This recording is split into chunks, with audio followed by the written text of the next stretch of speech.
So we're going to talk about governance this afternoon and focus on sort of the role of what can external actors such as yourselves do around some of the problems that African countries that are classified as fragile and conflict affected, what do they do? So the first thing, like so many terms in this arena, it means different things to different people. So it's another one of these classic things where governance is the sort of the elephant and the blind man kind of thing. People talking past each other, or people assuming one thing and sort of thinking that they're sort of focused on what it's really about, and other people are sort of off on something else. So if I had a nickel for all the times people said, "Oh, that problem, that's a governance problem," I'd be rich. But often people really don't really get kind of what it is. So here's one way of thinking about these things, and your image is bigger than the one I've got over here. So you can kind of break down the definitions into some different categories, and these fit kind of with sort of disciplinary and academic orientations. So the first one is governance as structure, and here we think about constitutions, legal frameworks, the classic separation of powers, institutions that create checks and balances, decentralization. So this is the arena of public administration, scholars and practitioners, and lawyers. Now, governance as policy and management is much more on sort of the process side. So here we're talking about civil service reform, policy making, taxation, revenue raising and spending, so budget systems and all, and then delivering services. So this is more sort of the process orientation. So here you get more of a perspective on people who are working in different sectors around service delivery. So if you talk to people in health, for example, often this is their perspective on what governance is. Governance are the kind of factors that influences how health services do or do not get delivered in various countries. The World Bank is also heavily involved in this arena as well. They do a tremendous amount around civil service reform, policy processes, public financial management, a big piece of that. Then the third circle there is the governance as state-society relations. And here we're in the realm of sociologists and anthropologists and political scientists. So here is the focus very much on how does the state interact with citizens. And so this gets into issues around political competition, social pacts between elites, engagement with civil society organizations and the media. So these three things, I think, help at least when I'm thinking about trying to explain to people what do we really mean by governance. This kind of gives a way of sort of identifying some different broad categories of thinking about governance. But it's really all of these together. So this is the classic definition that you see in a lot of literature. Governance is more than government. It's all about how does a society engage to solve the key problems that it faces, and how the power and authority that enable the society to function are generated, and how they're distributed within both the government and within society. And so then the governance becomes the rules, the institutions, and processes. So all of those three circles that I showed you in that other slide that create this balance between what the government, what the state can provide, what it wants to provide, and what citizens' expectations are. And for those of you who took your undergraduate philosophy course, this probably looks a lot like what Rousseau called the social contract. So the idea here is that citizens are expecting something from their governments, and the state then is going to respond in some way. And this has been picked up recently in the context of the whole debate around fragile states. And some of you may have seen the OECD Development Assistance Committee document that essentially explicitly lays out the idea of a social contract in fragile states as being the key to creating what they call resilience, the idea that over time, even if that little balance there gets out of whack, that the processes and the institutions are sufficiently capable and stable that eventually you will end up with some kind of equilibrium that brings the balance back to the point where society is getting what it expects from the state, and the state is able and willing to do that. Now, a lot of people think, well, this only really applies to democracies, but there's basically a social contract in almost any society. So even if you're an authoritarian, as I say, even authoritarians need friends.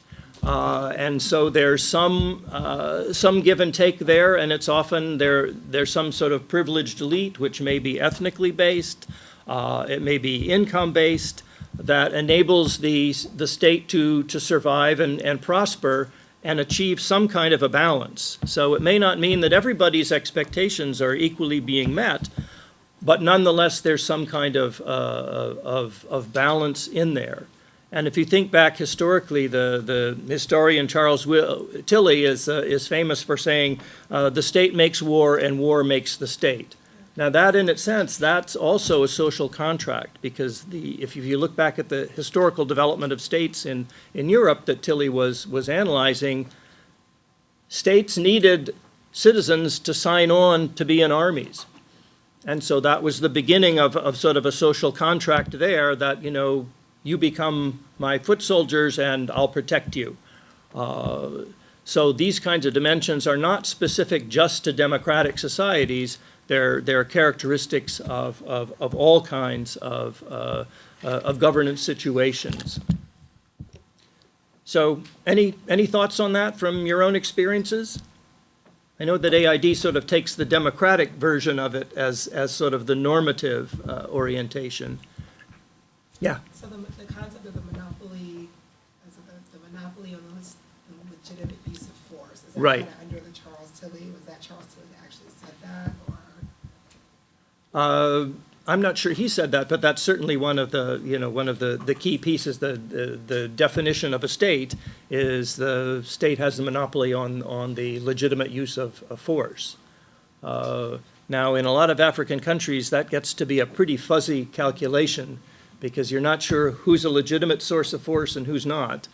And there are lots of grays in between on that one. But you're right, I mean, that is often one of the key characteristics that's brought out. And so certainly a key, and let's just leads well to the next one. So you think about fulfilling the social contract. A lot of the analytics around what states do have to do in terms of what are the core functions of the state. And so this is one model among many, though I'd say it's variations on a theme. So you've got the basic one on the bottom there, security, protection, and the rule of law. So citizens expect that they can live in some level of peace and protection. Delivery of public goods and services. And then the other there, the voice accountability, is the expectation that the state will listen to them in some way and be responsive. So this is sort of a functional map then of what states are expected to do in sort of the broad brush. And so when you think about fragile states, so that's FSC is the fragile and conflict-affected states, here you've got basically a set of three functional deficits. One, the inability to provide basic security and exercise authority within their boundaries. Legitimacy failures, which have to do with the voice and the accountability. So if the government doesn't respond to you, you tend not to think that, well, they're not my friends, so they're not providing what I need, so why do I think that they should have power over me? So that's the whole sort of legitimacy argument. Citizens' belief that the state is operating in a correct and rightful way.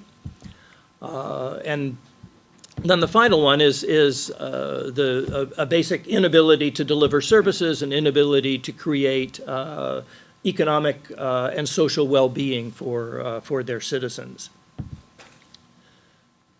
So these things are all connected around this issue about capacity and willingness. So again, this harks back to, if we're looking at how does that balance go in terms of this balance here with the social contract, what we're really looking at is what levels of capacity are out there, and how willing are those in charge, the elites, to fulfill those kinds of core functions in those three categories. And I think one of the issues that makes it quite difficult for those of us who are working with some of these governments to try to help them out is that it's often very difficult to separate out when you're looking at a situation where it's a lack of capacity versus where people really don't want to do what you're trying to help them do. So it's easy to say, oh yeah, well, we can separate out willingness and motivation and commitment from capacity, but in practice, it's much harder than that. And you often get into situations where you're not quite sure what's really going on here. Are people saying, oh, we don't have the capacity, or is it just that they're using that as a cover because that's a more legitimate answer to why something isn't happening, rather than to say, we don't agree with you, we've got another agenda going on, and we're just gonna do something else, and we'll string you along as much as we can, which is often, sort of the donor-recipient game, as I'm sure many of you are aware.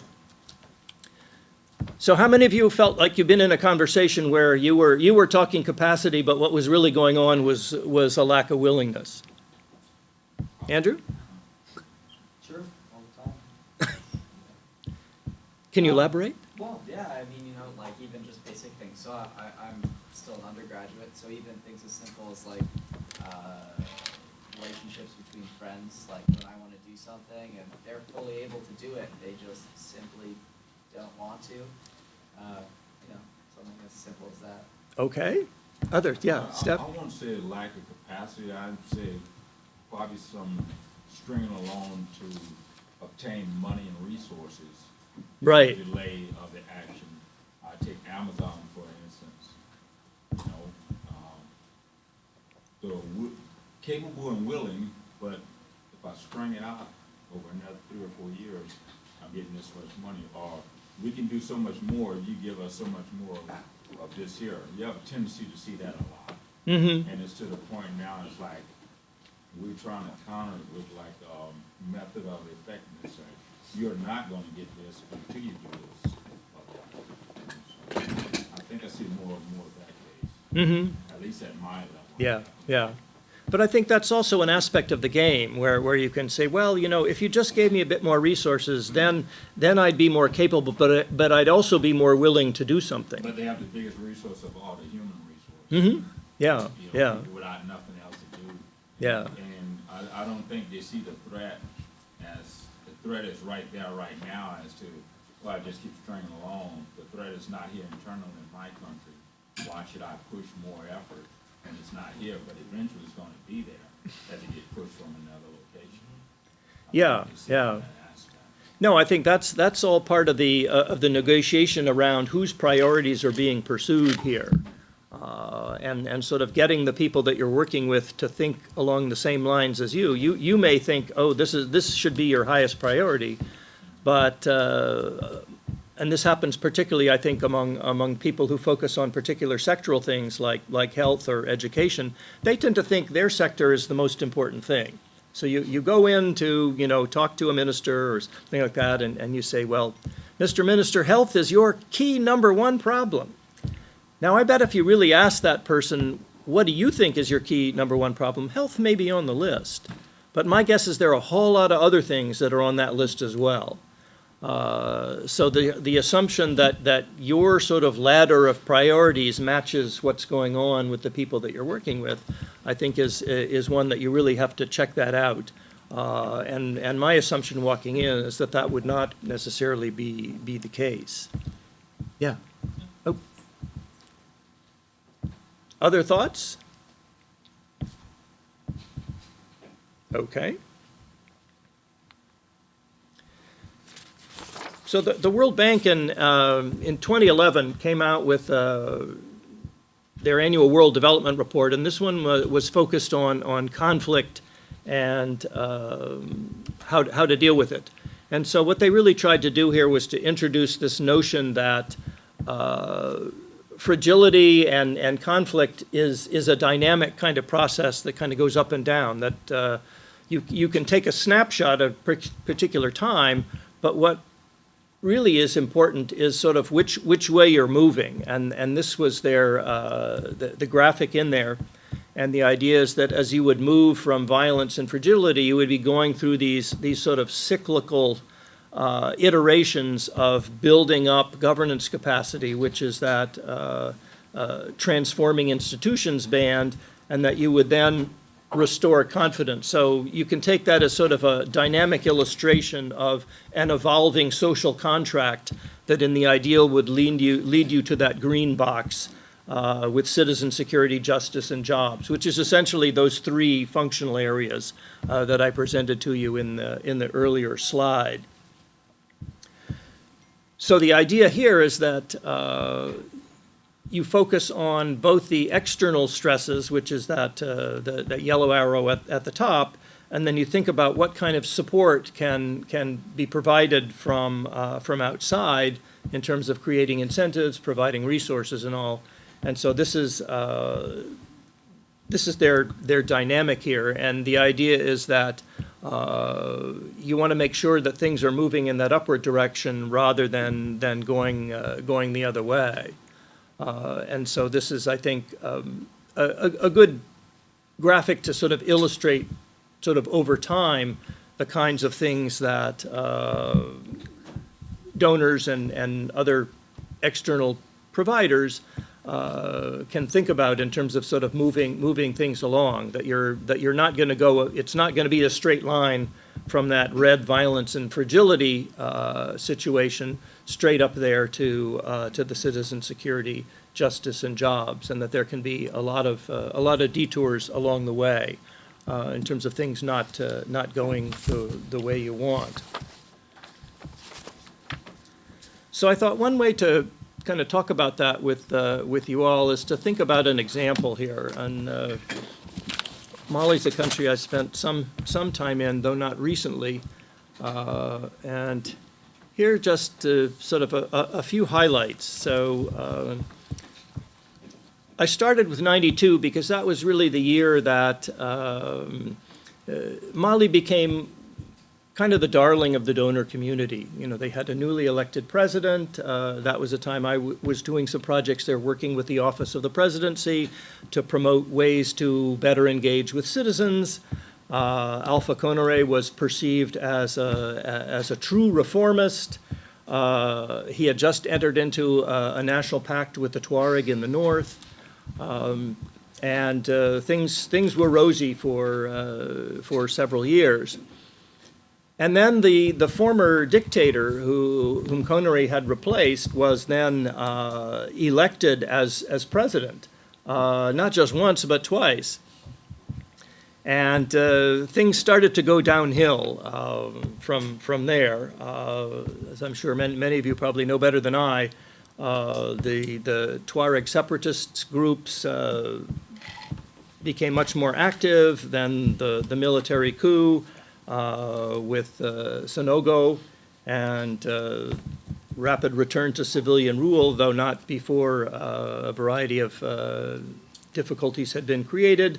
And then the French-led interventions, and then finally in 2015, this internationally brokered Algiers Accord with the northern rebels. But kind of underlying that, and that's why I put up the TI corruption index, Mali had sort of descended down a level of corruption that unfortunately continues to plague the country. And then another one that I put on there is Mali's the third largest gold producer in Africa, and currently the president is in bad health. So I think one of the things that we can ask is, so what explains this trajectory? What's going on? First of all, why did I put gold up there? Resource curse. Resource curse, absolutely, yeah. And how does that play out from a governance perspective?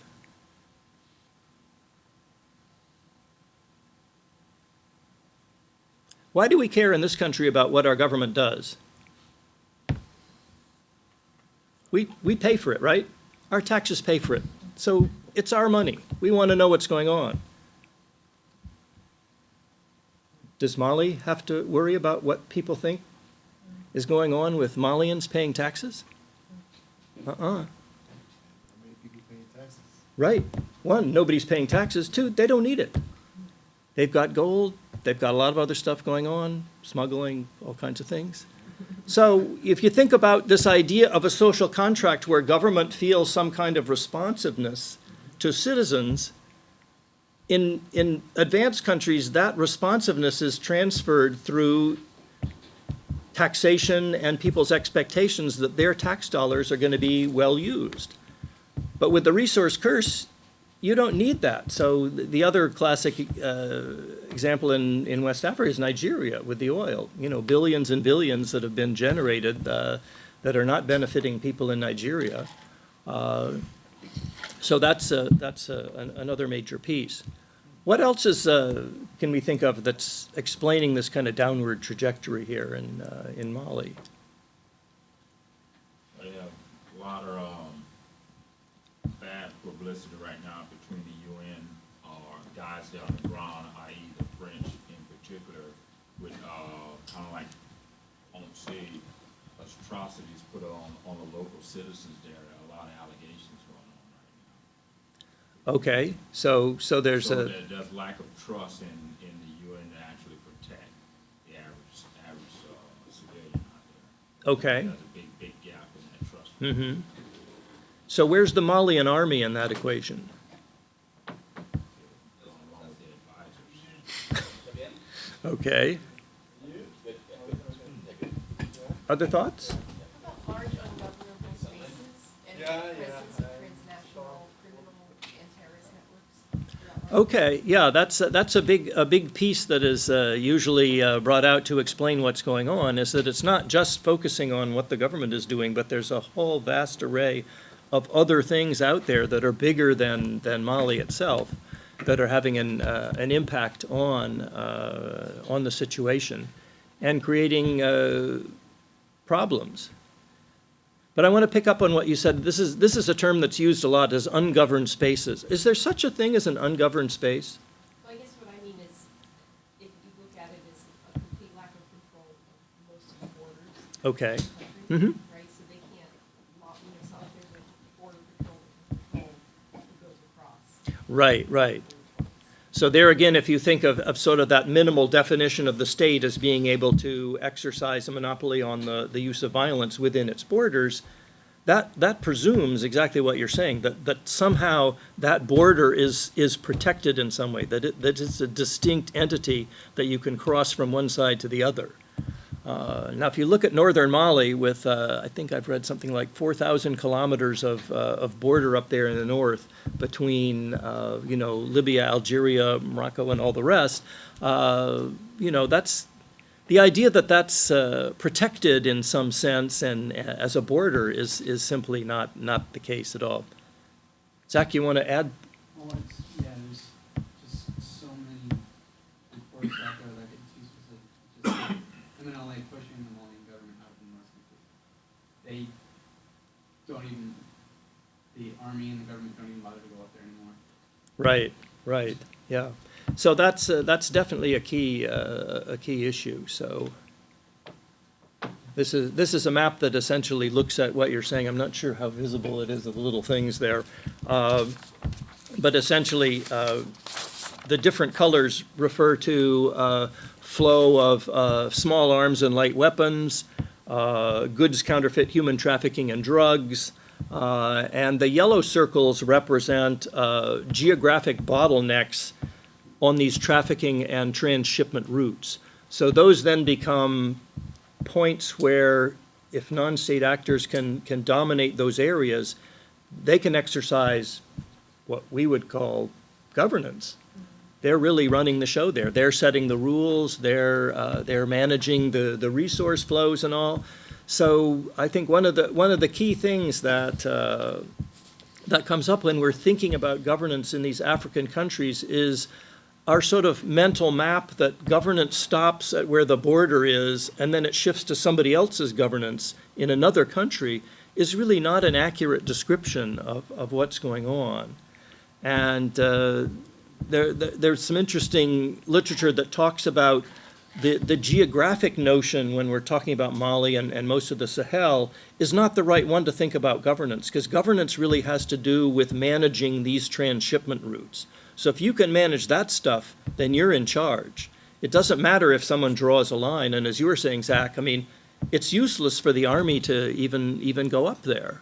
And so then when you think about how would you then resolve this, a lot of the standard sort of governance reform toolkit is not really going to be terribly helpful. So this I think poses a challenge. Yeah, Steph. For a lot of that transition stuff that goes on, that feeds back to the capacity capability, because most of those Malawis don't have the reach capability to sustain themselves where all those smuggling routes are happening. They don't Right. have the means to do it. Right. But I think it's, They can't go out over 24 hours. So is it kind of your argument to detach governance from the state? So basically, or when I say the state, the board, the recognized territory. So basically, when we think of state, when I think of state, I think of the United States. You got Canada to the north. yeah, You know, you're not going to get past anything unless you're going through something that's official with the United States. And so we need to kind of understand governance in the context of Africa. We have to stop thinking about the actual physical borders of Mali and think of doing governance work with like these maybe pockets of Yeah. you know, governance enterprises. yeah, you might. I think it also means that when you think about what fixing governance in Mali means, it doesn't mean just figuring out what's going on in Bamako. That there's a lot of other forces at play. And if you look at some of the political analyses, and this gets back to your point, Steph, it's not just a question of the capacity of the government to be up in the north. There's a strategic lack of capacity. They have decided they don't want to do that. And so part of the negotiations and the management of the clans with the Tuareg and all is not being there. So to say, oh, they simply don't have the capacity to, you know, penetrate into their territory, yes, that's true, but the reasons for it are not necessarily because they can't. There are key elements in the Malian government that don't want to do that. And if you look at the history of the negotiations with the Tuareg, it's a classic one of these strings of broken promises. So there's a whole, it's not just today's history that they've decided that they don't want to do things to honor the kinds of agreements that they had. It's really been a historical piece. So here are some of the things that come out a lot of the analyses around sort of the internal factors. So the weak state penetration clearly is one. The whole narrative around the North and South conflict, the poor service delivery, what I was just mentioning, the fact that these power sharing agreements that were entered into multiple times over the years between the government and the Tuareg have been reneged upon. And the Algiers Accord has a whole series of devolutions and all that are supposed to be happening now, and sort of a lot of foot dragging is going on. The clientelism and cronyism that emerged after Touré came back to power really sort of stimulated that downhill cycle. And the human rights abuses that you mentioned in terms of the military and also the police, and the weak civilian control of the military. Again, that was something that the Keita, when he came back in, tried to exert more control over that, but that's been a tricky one as well. The failure to address crime and violence, this is a key complaint of citizens. And I read a really interesting piece where this anthropologist essentially tracked the extent to which vigilante violence in Bamako was on the rise, that people didn't trust the police to do anything, so they were essentially taking the law into their own hands, killing robbers and beating people up to protect their neighborhoods and all. And so that's, you see that these are these sort of interconnected kinds of issues here. So, I mean, part of the problems with the police and the military is that the higher-ups are essentially stealing their salaries. So resources that are allocated never get to them. So, of course, you've got these tendencies to corruption and to, you know, petty bribery and things like that. Another element of the weak rule of law that has gotten a lot of citizens upset is, you know, Bamako, as you may know, has exploded in terms of growth, and there's a lot of land expropriation. People who have legal title to their land find that they're pushed off it. So all of this contributes to that citizen disillusionment with government, the notion that the government isn't there to help them. And then another one that's brought up, of course, is the, you know, the DDR that's been slow and incomplete over, you know, over a long period of time. So kind of all of these factors then reflect what we could say is, you know, a really poor governance setup in Mali. And not to pick on Mali. I mean, you know, I just use this example because I know the country a little bit. But these kind of things go along in lots of other places as well. But I think it's particularly important to kind of unpack the sort of the standard narratives that we hear, which is sort of, oh, it's the North against the South. And that goes on in a lot of countries. Nigeria, Chad, where I was a Peace Corps volunteer 40 plus years ago, lived for 3 years. Same thing. It's the, you know, the South is, you know, cutting off the people in the North. I remember at that point that was, people were complaining that the Libyans were drilling horizontally under northern Chad and stealing the Chadians' oil. So that was one of the stories going on. So these kinds of factors, I think, contribute across Africa in many ways, and I'm talking mostly about the Sahelian region. So what do we do about all this? Okay, so if we take sort of the technocratic perspective, we say, well, we have this good governance agenda. We know what's out there that's going to, you know, improve people's governance. We believe in these things. And we'll provide some capacity building from the outside to increase performance. And we've got a template that tells us what to do when, so sort of sequence that stuff out. And we'll focus on building up the formal structures of governance. So this is sort of the classic neoliberal approach to restoring governance when it's broken down.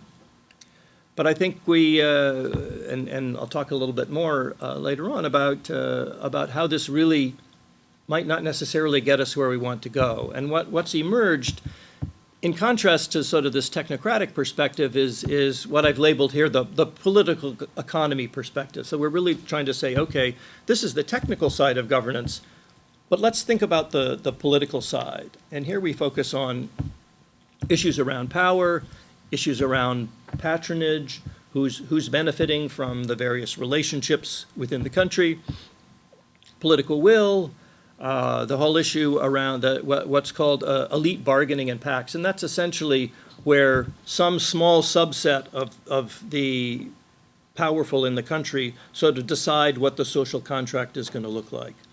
And in many countries, that's based basically on resource distributions and control of economic rents. So you set your system up so that your core set of political supporters benefit, and you don't worry so much about everybody else because they're not particularly powerful and they can't really do much to interfere.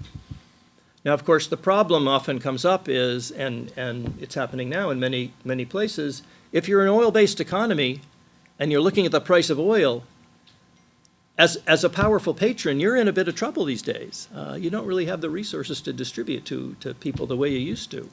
And that can be problematic. So these elite bargains, in the absence of a strong set of institutional rules that govern these things, when those start to crumble, that's often when you can get regime change from the inside, not necessarily a push from the outside. Now, in the case with the ungoverned spaces thing, you can also have pushes from the outside, because often you've got economic relationships that are informal, that are set up with these non-state actors and all. And so when those begin to crumble away, then you may have to end up renegotiating some of those kinds of things. The other idea here is that often we think of capacity as something that you can bring from the outside and sort of drop down into the country. But I think the political economy perspective recognizes what I'm talking about in terms of capacity being something that is endogenous to the country. So it's in there, and the idea is figure out how do you tap that in a way that enables people in the country to both want to do what you're doing and then build up their ability to do that. And then the other piece that the political economy perspective brings in is this idea that goes with that sort of dynamic cycle, is that what's happening today, a lot of it has to do with what happened yesterday. So that's what's called path dependent. So the idea is that what sets you on a particular path, it may be difficult to change those kind of things. So much of how people think about their government has to do with what their government did to them or for them in the past. And so then the idea also that you're operating from some kind of a clean slate is not the case. It's never a clean slate. You're always operating in a historical context where someone is thinking about how things were and how they are today, and sort of making a comparison and figuring out where they might want to lend their support or not. And then the other piece has to do with the idea that a lot of governance institutions are informal ones. And so the idea that if you're focusing simply on formal structures, you're missing a lot of what's going on. And so particularly around the ungoverned spaces, a lot of what's governing that are these informal rules, clans and tribes and things like that have a big role to play in what goes on. So this is the good governance agenda, and I compare it to a McDonald's Happy Meal, where you can get indigestion from eating this. And I looked up online, that's 1,100 calories right there. So probably don't want to consume that too often, but you think about all of these things, and you know, if you look at, again, not to pick on the U.S. Army, but the field manual for stabilization reconstruction, this is it. If you look through all the things that are supposed to happen, the end state conditions and all, it's like Omaha, Nebraska at the end. And it's got all this stuff on it. So this is one of the difficulties around figuring out, okay, if this is what we want to get countries to do, it's pretty tough to get them to swallow all of this. And one of the dangers, and here you can, I'll give you a term that you can impress your friends with. You can say, well, one of the dangers of this is what's called isomorphic mimicry. Anybody heard of that? So what that means is you create, say for example, you create a Supreme Audit Commission. And you give it auditors, you give it computers, you give it a nice building, you give some training to them so that they can, you know, do the audits and everything. So what you've got is something that looks really nice. It looks like an audit commission that you would find in France or the UK or someplace else, but it doesn't fulfill that function. If you go in and see what they really do, they're probably not doing that. So in many countries, you get something that looks like the kind of institution that you would think of as, oh, well, this is democracy, this is good governance and all, but in terms of the function, it's not there. So isomorphism basically means you've got something that looks like something else. So it's mimicking something that isn't really there. So Say the whole word again, isomorphic. isomorphic and then mimicry. Mimicry. Yes, so impress your friends. So this is one of the background studies to the World Bank WDR in 2011, and I won't go into all the machinations that the researchers went to through to come up with this. But I think it lends a really interesting picture of realism. What they did is they calculated sort of a basic governance threshold, and they weren't picking countries like France or the US. So like in that bureaucratic quality one, the threshold is Kenya and Malawi. So it says if you, and they came up with a scoring system based on some worldwide data.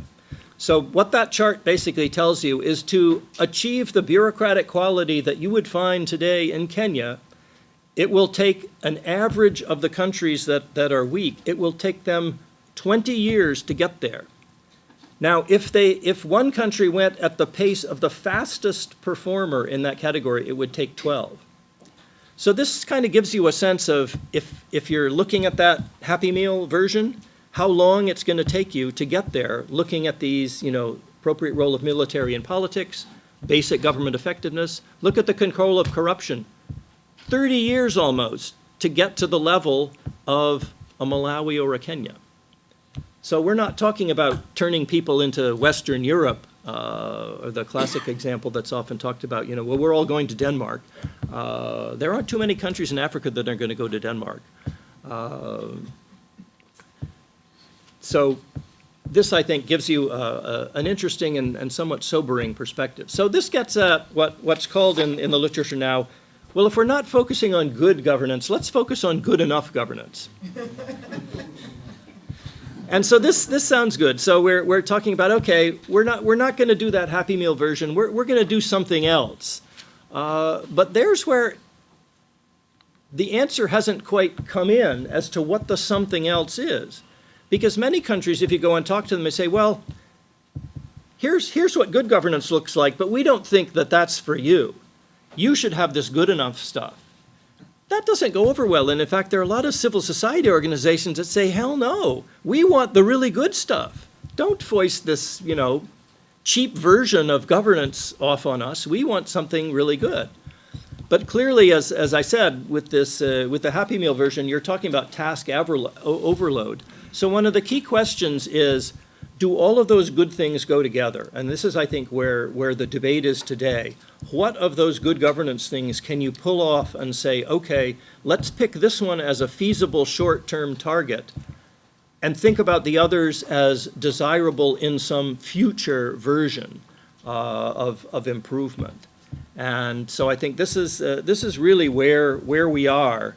And if you think, this gets at, I think, some key issues in a lot of countries. Ethiopia is a good example where, once again, if you look at development indicators, they're a darling of the donors right now. They're achieving all sorts of phenomenal kinds of results, but and particularly for AID, thinking about on the democratic governance side, people aren't so keen on what's going on. Jailing journalists, all these other kinds of things going on. So that's problematic when you're thinking about, well, does good enough governance mean we give up on democracy? Does it mean we give up on certain level of rule of law? Do we rely on traditional courts? And that's something that Rwanda, and particularly after the genocide, they had the Gacaca courts that had a lot of flaws from a legal perspective, but they were essentially seen as part of the peace and reconciliation aim. So, some concluding thoughts here. So I think one of the things, and this gets at what I'm talking about in terms of this good enough governance thing, is moving beyond this idea that either we're going to take this technocratic approach or we're simply going to kind of give up on good governance and say, well, it's all going to be political. There's got to be something in between if we're really talking about creating some sort of level of stable and resilient states in the African context and in other countries too. So a lot of that has to do with thinking about what can be done to come up with a societal pact, a political settlement that may not be the best, but at least gets people to buy into whatever that pact is, accept some level of investment that will move the capacity of the state forward without necessarily, creating excessive expectations, and thinking, and the idea about around an authorizing environment is who in the country is buying into that so that you can use their political will, their political capital to move things ahead. So a lot of this has to do with thinking about how do you build coalitions of people who have some level of commitment to reform, and thinking about that not just as a single person, because I think we can all think of situations where donors have put all their eggs in one guy's basket and said, this is the guy, or this is the woman, this is the one we're going to back, and then something happens. So you want distributed leadership. You just don't want one champion only. You want an array of champions who are going to help you move things forward. Other aspect is this idea around the social contract as being something that is continuously negotiated. It brings in what I talked about in terms of what do people see happened in the past, so that's the empirics. What was their experience? What do they expect? And what do they perceive? Because those aren't always the same things. People often see things very differently. And I remember my organization was active in Iraq, and one of the things that we focused on was electricity distribution outside of Baghdad. So if you ask people in Baghdad how things were, they said, it's terrible, we don't have any electricity anymore. And yet people outside were thrilled, they finally had some power. So they're sort of looking at whose experience of the past was influencing how they saw what was going on was quite important. So the idea that these kind of things are iterative and nonlinear, and that they're very sensitive to that example that I said is sort of what's the starting point at which people are saying, okay, I'm willing to buy into what this new government or this reformed government is doing. And also that the social contract is not just between the state and the citizen, that it's also among societal groups. And that often gets ignored to some extent. People think, well, it's always how do citizens relate to the state? But a lot of what happens on a daily basis doesn't have to do much with the state, particularly if you're in a more remote part of the country. So the idea that civil society is somehow going to be always a force for good, there's certainly an uncivil society out there in a lot of places that we need to focus on. So here are the wrap-ups. So again, probably obvious to all of you, beware of overly simplistic assumptions and the idea that these kind of improvement trajectories become something that are achievable within a short period of time. And so adjusting the end state targets, often we set those for decision makers back here who are allocating the resources, realizing that they're probably overpromised, but sometimes you end up being kind of a victim of what you've promised and sort of try to achieve that. Again, an Iraq example, we were under the gun to provide good news every single day to the State Department. There was a standing email order that we would provide a good news story daily. So that was obviously a rather overly ambitious end state, along with the statements about how failure wasn't an option, but I won't go into that. I think the other one is the overestimation of external actors' ability to influence what goes on. This gets at the gaming around capacity and willingness. People are going to say a lot of stuff to your face that they might not necessarily mean in a lot of situations. And I think the other is recognizing that even if you're investing in better governance, you may not be in a position to really mitigate all the factors that contribute to conflict and building legitimacy. So there's this legacy of the past, the horizontal inequalities, all of this that colors what's going on. And then, of course, this gets at kind of where you were starting with your question about, does this mean we just sort of say governance happens sort of all over the place? It's this recognition of these transnational factors that have a big impact on what you're doing. So the way that's often characterized is that, well, this country's in a bad neighborhood, so just fixing what's inside isn't going to help necessarily unless you do something about the neighborhood. There are some positive forces out there. The Extractive Industries Transparency Initiative is one. The Kimberley process around conflict diamonds. The African Union and ECOWAS have been quite active in Mali and other places as well. So there are some some areas where there might be some optimism. I don't mean to paint a picture that nothing is possible and we should all go home. There are good guys out there trying to do good things, and they're worthy of our support and their country's support. So thanks a lot.